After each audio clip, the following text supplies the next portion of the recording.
Welcome to the Technology with Purpose channel. Today, we are going to learn how to calculate the correct RMS value of a distorted sine wave using LabVIEW. When the waveform is distorted in the initial portion, it's likely that the RMS calculation will be inaccurate due to the initial peak distortions. To calculate the correct RMS value, it is important to first remove these distortions and then proceed with the calculation. So, today we'll learn how to do that using LabVIEW. First, we need a sine wave with distortion.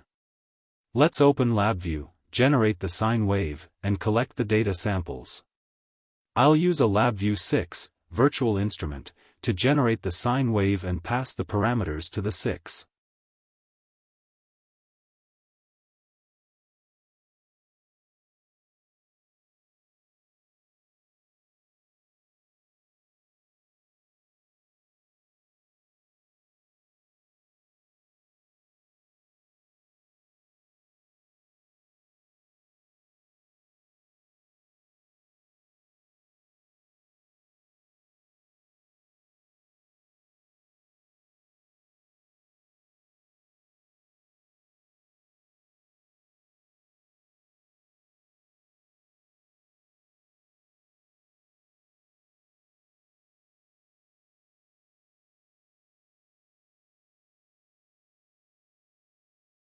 Now you can see I have a sine wave without distortion.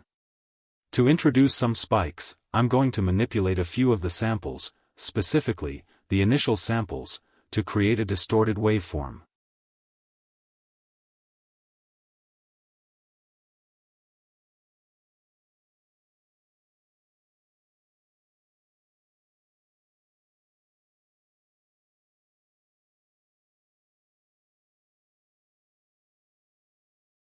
As you can see, I've altered some values in the array. Let's check how the waveform looks now. You can clearly see that in the initial portion of the waveform, there's visible noise. Now, let's calculate the RMS of this distorted waveform using LabVIEW. I'll use the basic LabVIEW function to calculate the RMS value.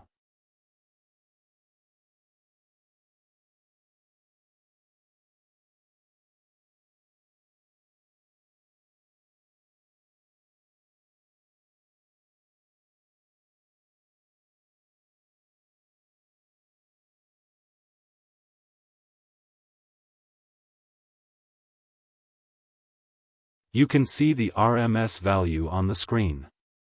We can also see the DC components, but since this waveform has distortion in the initial phase, the RMS value may be incorrect.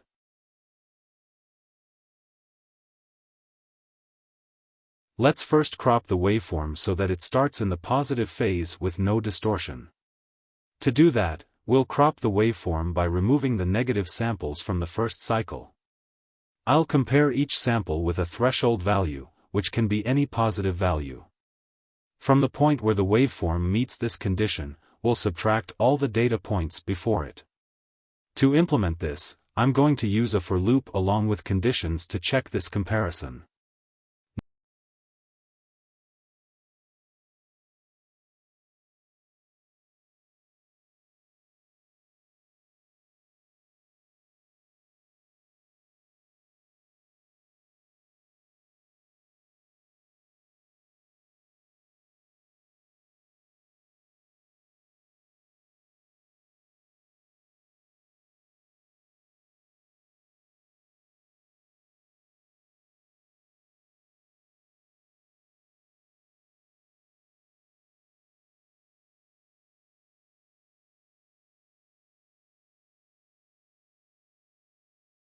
Now I've identified the starting point of the dataset.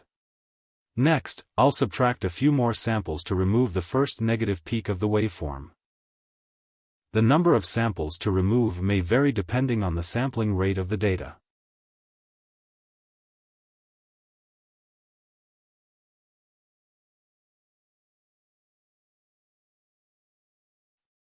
I can increase it to 100 samples and check again. Now the waveform starts with the positive cycle. I'll stick with 100 samples here. Now, let's calculate the RMS of this filtered waveform using the same basic RMS 6, and let's also calculate the DC components. You'll notice there's a significant difference between the first RMS value and the new one. This is how you can accurately calculate the real RMS of any waveform using LabVIEW. Thank you so much for watching.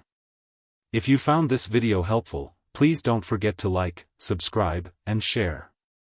Thank you.